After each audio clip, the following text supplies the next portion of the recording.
Now, the Browns did get Michael Dunn back, and we'll get into that in a minute. And the expectation is that Maurice Hurst will be back. They still haven't officially put anybody on the injured list yet, the IR. Neither of those guys had to go through waivers just because of their standing and all that. What do you think of getting Dunn back, and he's on the practice squad, and the likelihood of Hurst coming back? Yeah, so it sounds like Kunicic is going to pass through to injured reserve, and then it's sounding like 4 to 6 weeks. So maybe the bye week we'll see an activation there for him. I'm shocked that Michael Dunn is on a practice squad.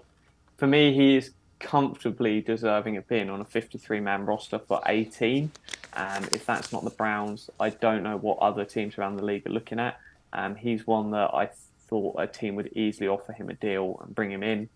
I think he's got an awful lot to offer. So all the signs pointed to Alex Wright probably going to IR, but it looks like he's staying on the active roster. He's out there on the bike today at the moment. But it shows he must be getting close to go time, else they could put him on IR, bring him back at the bye week, and then kick that can a little bit down the road. So must be positive signs. And he might be inactive week 1 because there's no need to rush him. There's a talented group. You've got 10 defensive linemen, but it might be week 2 we see him, and that's perfectly fine. All right, so these are the guys that the Browns have signed to the practice squad. A lot of them familiar names. Cornerback Lorenzo Burns, Jalen Darden, the aforementioned Michael Dunn, Hassan Hall, Tristan Hill, Sam Kamara, McAllister, Mitchell Peden, the tight end, Lonnie Phelps, Charlie Thomas, and the star of the preseason wide receiver, Austin Watkins.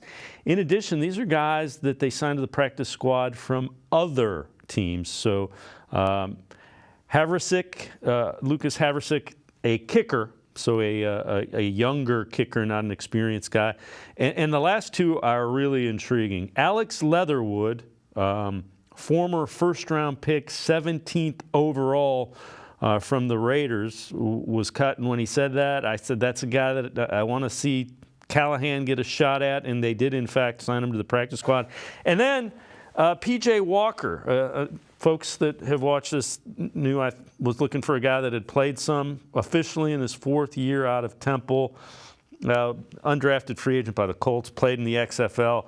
But he did start, I think it was 7 games for the Panthers in 2020, appeared in 7 starts. You see the completion percentage, 5 touchdowns. Spent training camp with the Bears, and the Bears went with a rookie instead of him. Those last two, I really like Leatherwood, and I really like Walker. Those are intriguing guys to get. Yeah, so they had to let Leatherwood clear waivers, because if he wouldn't have cleared waivers, you pick up whatever contract he's on, which would have been, I think it was about $6 million of guarantees over the next 2 years, and they want no part of that. Whereas they could have signed him to 53, and I honestly thought both of those players would probably land on a 53-man roster.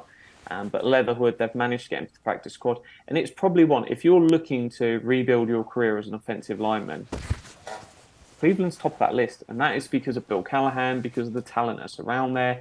He can come in and really press on. So it's pretty much his last hope in the league. If he blows out here and Callahan wants nothing of him, you might never see him again.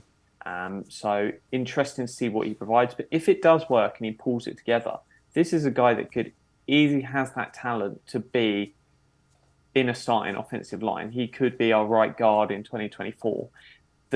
That is the ceiling of what you get. And if he works out to be a complete bust, you've lost nothing. You paid him 3 weeks of wages. It's absolute pittance. And PJ Walker, someone asked me yesterday or the day before and said, hey, he's been cut.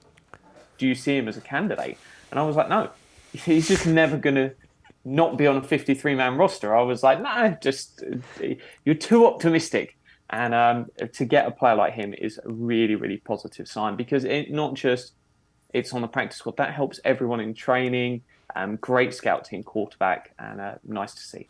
Yeah, that's the guy that ended up beating out basically Baker Mayfield in Carolina to get some starts back when the two were competing for the Panthers.